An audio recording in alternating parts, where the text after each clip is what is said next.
अगर मेरे 5 साल और वर्तमान के विधायक के 10 साल, थोड़े उनके काम की तुलना कर लेना। मैंने ये नहीं कहा कि उन्होंने काम नहीं किए होंगे, उन्होंने काम किए। उस मशीन को पास करके अपनी जेब में पैसे ले गए, उन्होंने काम किया। ओल्ड आईटी उठा के एक आईटी लगा दी सेक्टर 4 के अंदर, जो सारी बिल्डिंग सील हो गई। उन्होंने काम ये किए। उस जान से मुक्ति के लिए वो एलिवेटेड बनाया। वो एलिवेटेड की ड्राइंग भी मुझे बीबी बत्रा बना के दे दे कि मैं इस ड्राइंग को बना सकता हूं इस एलिवेटेड के लिए। उसको तो कलम नहीं पता कैसे कलम चलानी है इस रोहतक के विकास के लिए। मेरे पास सब मुझे से कहते हैं तू हार गया, गुस्सा डाला हमारे पे। मेरा कोई गुस्सा नहीं है, सिर्फ कलम की ताकत में कमजोरी है। मेरी इच्छा है शहर की सेवा करने के लिए, और ये सेवा करता रहूंगा अंतिम सांस तक। मालगाड़ी कैसे उठेगी? मैं कहा मेरे देश के प्रधानमंत्री का नरेंद्र मोदी है, वो कश्मीर की वादियों में रेलगाड़ी चला दी। ये तो छोटी सी बात है, रोहतक के अंदर एलिवेटेड आज दौड़ रही है कि नहीं दौड़ रही? प्रदेश के अंदर हमने काम किया, और मैं भी 2 बार पार्षद भी रहा, 5 बार विधानसभा का चुनाव भी आपने मुझे लड़ाया, 5 में 1 बार मुझे आशीर्वाद दिया। 2014 2019 मैं आपके सामने इतना कहता, मेरे 5 साल और वर्तमान के विधायक के 10 साल, थोड़े उनके काम की तुलना कर लेना। उनके 10 साल, मेरे 5 साल। मेरे 5 साल में जो मैंने घोषणा की है, जो पत्थर लगाया, उसी 5 साल में मैंने कंप्लीट कराया है। 6ठे साल में मुझे नहीं आना पड़ा।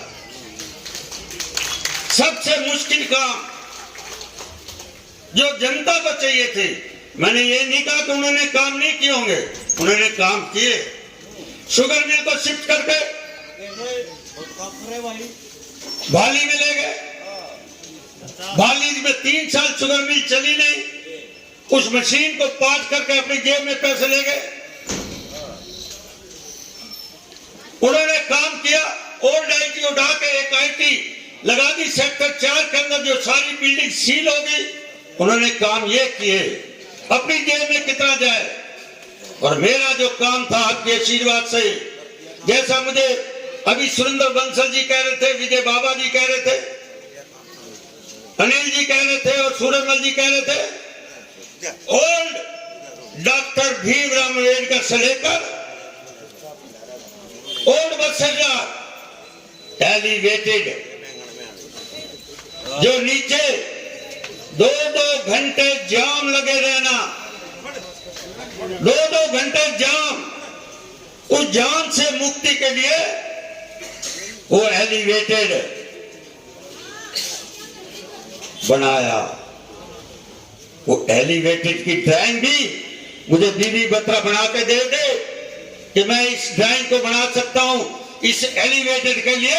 उसको तो कलम नहीं पता कैसे कलम चलानी है इस रोहतक के विकास के लिए। मुझे लोग विरोध करने लगे। मुझे माननीय मुख्यमंत्री जी ने कहा कि क्यों पंगा ले रहे हैं। मैं कहा जी मैं रोहतक का पानी पी रखा है। रोहतक की लंबे समय से 1971 से जनसंघ की यात्रा से एक ही विचारधारा लगते हुए मैं इसका काम कर रखा है। आज किसी दुकान के हम एक ईंट भी नहीं तोड़ सकते। मुझे रास्ता बनाना है। कहते कैसे बनाओगे? मैं कहा अधिकारी मेरे पास, पैसा लाना मेरा काम है। विजय गुप्ता जी ने कहा कि यहाँ समस्या है, मैं मानता हूं। आज समस्या नाली की, सीवर की, पानी की, सड़क की हो सकते। मेरे पार्षद भी मुझे कहते रहते हैं।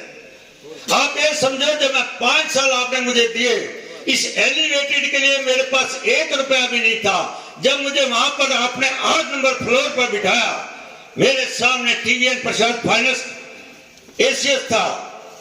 156 करोड़ रुपया में दिल्ली के जो आज उपराष्ट्रपति रह के हम अभी रिटायर हुए हैं, वहां से वो शहरी मंत्री थे, 156 करोड़ रुपया लगाया।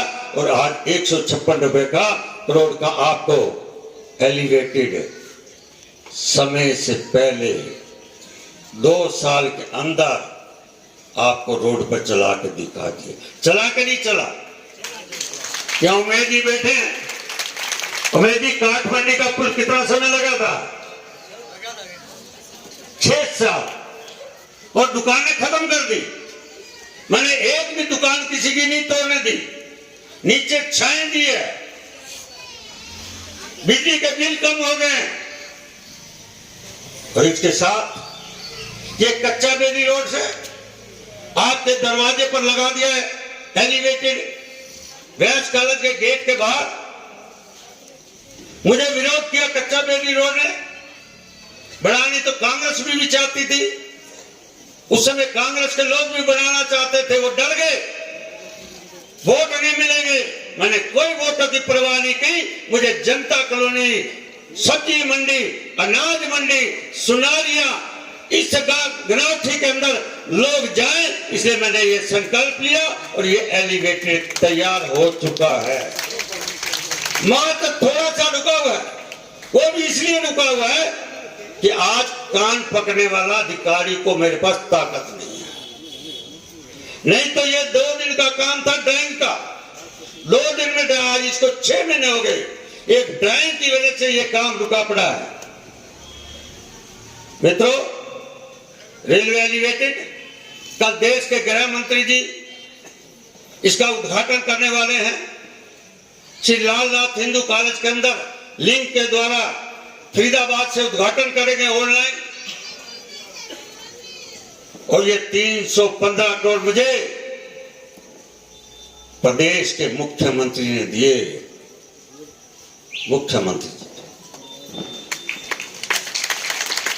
आज मुझे 1-1, 2-2 करोड़ के लिए भीख मांगनी पड़ी है।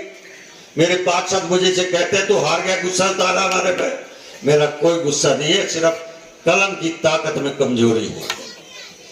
मेरी इच्छा है शहर की सेवा करने के लिए, और यह सेवा करता रहूंगा अंतिम सांस तक। विधायक रहूं ना रहूं, भारतीय जनता पार्टी का छोटा सा कार्यकर्ता होने के नाते इस रोहतक विधानसभा का मेरे हाथों में जो सेवा लिखी है, वो सेवा मैं आपकी लास्ट तक करता रहूं, ये मैं आपको विश्वास दिलाता हूं। मेरे पे आरोप लगे रेलवे एलिवेटेड पे, हम तो इसको ले जाना चाहते थे समर गोपालपुर, टिटोली, जींद रोड से होते हुए मकड़ौली से आगे गुहाना तरफ ले जाते। भाई किसने रोका आपको? आपको रोका किसने? मेरे 5 साल, आपके पास तो 10 साल थे। 10 साल में आपने 2 रेल मंत्रियों से उद्घाटन कराया ओल्ड आईटी के अंदर। मल्लिकार्जुन से आपने उद्घाटन कराया, रेल मंत्री पवन बंसल से उद्घाटन कराया। क्यों पत्थर लगवाए? पत्थर तब लगते जब मैंने आज तक नहीं पत्थर लगवाए एलिवेटेड के, कल लगेंगे। कल मेरे समय की जो स्थापना मैंने उद्घाटन रेल मंत्री सुरेश प्रभु जी से कराई थी, वो पत्थर मेरा लगेगा। परंतु आपने तो 2 पत्थर लगाए। आप क्यों नहीं रेलवे लाइन को लेकर चले गए? आपने सेक्शन 4 के बाद तो कोई कार्रवाई नहीं की। सेक्शन 4 लगता, 6 लगता, 8 लगता, 9 लगता, आपने किया ही कुछ नहीं। सिर्फ पत्थरों पे अपनी फोटो लगवाते रहे, इससे सिवा कुछ नहीं किया तो आपने किया आपकी रोहतक की जनता ने, जो मुझे आशीर्वाद दिया। आज 5 फाटकों से मैंने मुक्ति कराकर रोहतक की जनता को एक सुविधा जाम से मुक्त कराया। मित्रों, जब ये बड़ा एलिवेटेड, तो मैं कचहरी में जाता था, मेरा स्वभाव था वकीलों के बीच में बैठना, और वकील मुझसे कहते थे मनीष गिरोध तू मजाक कर रहा है, कभी रेलगाड़ी भी इतनी ऊपर उठेगी? इतनी भारी रेलगाड़ी है, चलो पैसेंजर उठ जाए तो मालगाड़ी कैसे उठेगी? मैं कहा मेरे देश के प्रधानमंत्री का नरेंद्र मोदी है, तो कश्मीर की वादियों में रेलगाड़ी चला दी। ये तो छोटी सी बात है। रोहतक के अंदर एलिवेटेड आज दौड़ रही है कि नहीं दौड़ रही? और इसके साथ साथ सेक्टर 6 से लेकर बजरंग भवन सर्कुलर तक रोड दूंगा, उसकी घोषणा भी हो चुकी है। बजरंग भवन से लेकर श्रीनगर कॉलोनी, जो गीता कॉलोनी, उनके बीच में जो 2 फाटकों में वो कॉलोनी फंसी हुई है। जैसे श्रीनगर से देश के प्रधानमंत्री अमित शाह ने 370 धारा 35 से खत्म किया है, ऐसे श्रीनगर कॉलोनी से दोनों रेल लाइनों से फंसी इस कॉलोनी को मैं सड़क की सुविधा दे रहा हूं। दिल्ली से लेकर गीता कॉलोनी तक उसका टेंडर हो चुका है, 3 करोड़ रुपए का उसका पैसा फंड आ चुका है। ऐसी मन में योजना मेरे। इसलिए मित्रों, मैंने जाति पाति से उठकर, क्योंकि मैं डॉक्टर मंगल सेन जी का राष्ट्रीय स्वयं संघ का एक विचारधारा, जो उस विचारधारा को लेते हुए अभी मेरे से पूर्व मेरे छोटे भाई ईश्वर सिंह जी कह रहे थे और अभी बात विजय बाबा जी कह रहे थे कम्युनिटी सेंटर। मैंने तो ओल्ड सेक्टर 18 के अंदर आपको महाराजा अग्रसेन के नाम से एक बहुत बड़ा कम्युनिटी सेंटर दिया। मात्र यहाँ से 5 मिनट का रास्ता, मात्र 5, वो तैयार हो चुका है, उसका उद्घाटन हो गया है।